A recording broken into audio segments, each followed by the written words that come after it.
ஆனா அனன்ய பக்தி இவ எப்படி நம்ம மனச வேற ஒருத்தர்கிட்ட கொடுத்துட முடியுமா?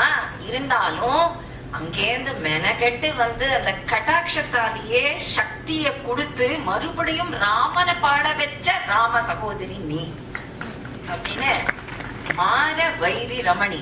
மாரனா மன்மதன். மன்மதனையே பொசிக்கின ஒருத்தர கல்யாணம் பண்ணிக்கணும்னா அந்த கற்பகாம்பாளுக்கு என்ன உமன் எம்பவர்மெண்ட் இருக்கணும். உமன் எம்பவர்மெண்ட்ங்கிறாரு. மன்மதனையே பொசுக்கிட்டாருன்னா அவருக்கு எந்த டிசைரும் கிடையாதுன்னு அர்த்தம். அந்த டிசைர்லெஸ்ஸான அந்த கபாலீஸ்வரரை போய் டிசைர் பண்ணி கல்யாணம் பண்ணிட்டா இவோன்னா ஞானாம்பிகை, ஞானத்தை விரும்புறவும். அதுதான் மார வைரிய. மன்மதனை பொசிக்கினவருடைய ரமணி மஞ்சு பாஷினி. ரொம்ப அழகா பேசினாலும், மஞ்சுவா பேசினாலும். மஞ்சு பாஷினா அழகா பேசுறவர்களே. குரூர தானவ இவ வாரணாரி. இந்த தானவர்கள் அசுரர்கள் அப்படிங்கிற அந்த யானைக்கு அந்த வாரணாரி மிருகேந்திரன் போல சிம்மம் போல இருக்கக்கூடிய கௌரி மாரவை. கர்மபந்தங்கள் நான் ஜுரமா கிடந்தேன்னா எதனால? கர்மபந்தத்தால. அந்த கர்மாவை அனுபவிச்சேன். ஆனா அந்த கர்மபந்த வாரண கர்மபந்தத்தையும் நீக்கி நிஷ்காம சித்த வரதே. அந்த சித்தத்தை எனக்கு கொடுத்தியே தர்ம சம்வர்த்தினி.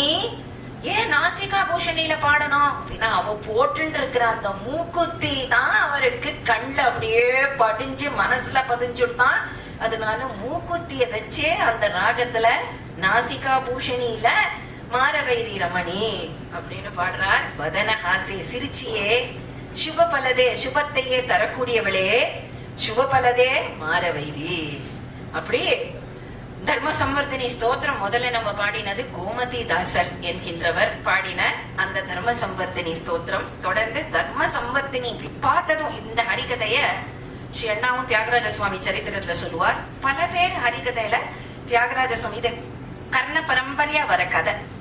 இதர தெய்வம்னு பாடி உண்டே திராமுடு உண்டுனா ராமன் தான் சொல்லி மற்ற தெய்வங்கள்லாம் பாடாத போது ஜுரம் இந்த பிரிங்கிங்கிற முனிவர் இருந்தார் இல்லையா, அவர் கபாலீஸ்வரனை மட்டும்தான் சுத்துவார்.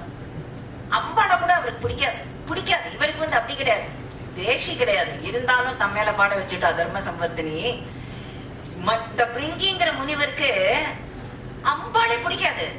அதனால ஈஸ்வரன் இருந்தா குறுக்க போய் நடுவுல போய் பிரதட்சிணம் பண்ணுவார் கைலாசத்திலேயே. பொதுவா ஒரு தம்பதி சாதாரண தம்பதிக்கு நடுவுலயே வரக்கூடாது, குழந்தைகள் கூட வரக்கூடாது. தம்பதிங்கிற வார்த்தையே ஒரே வார்த்தை, ஜாயாச்ச பதீச்ச தம்பதி. அதாவது ஒய்ஃபும் ஹஸ்பண்டும் சேர்த்து, ஒய்ஃப் ஹஸ்பண்ட்னு தனியா கிடையாது, தம்பதி.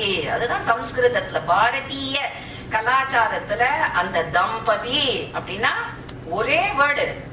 ஒய்ஃப் ஹஸ்பண்ட் ரெண்டு பேரும் அது அந்த வேர்டே சேர்ந்து இருக்கு பாருங்க, ஜாயாச்ச பதீச்ச. குறுக்க போக கூடாது. அப்படி இருக்கும்போது மெனக்கட்டு குறுக்க போய் பிரதட்சிணம் பண்ணுவார். கற்பகாம்பாள் சிரிச்சுக்கிறார்.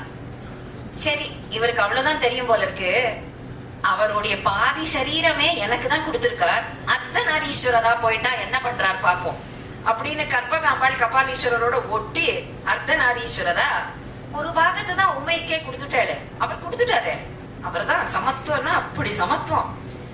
அப்படி அர்த்தநாரீஸ்வரா போன உடனே இந்த முனிவருக்கு அடடா இப்ப என்ன பண்ணலாம், வண்டு மாதிரி போனார். அதனால பிரிங்கினே அவருக்கு பேரு. வண்டு மாதிரி போய் சிவனோட தலைய மட்டும் பிரதட்சிணம். இது பாருங்க, பொல்லாத்தனம் தானே. சிவனோட தலைய மட்டும் பிரதட்சிணம். அப்பதான் கற்பகாம்பாள் கோவம் வந்தது. அப்படியா, அவ்வளவு அலட்சியமா? அப்ப சக்தி இல்லைன்னா நீ என்ன பண்ணுவேன்னு பாக்கலாம்.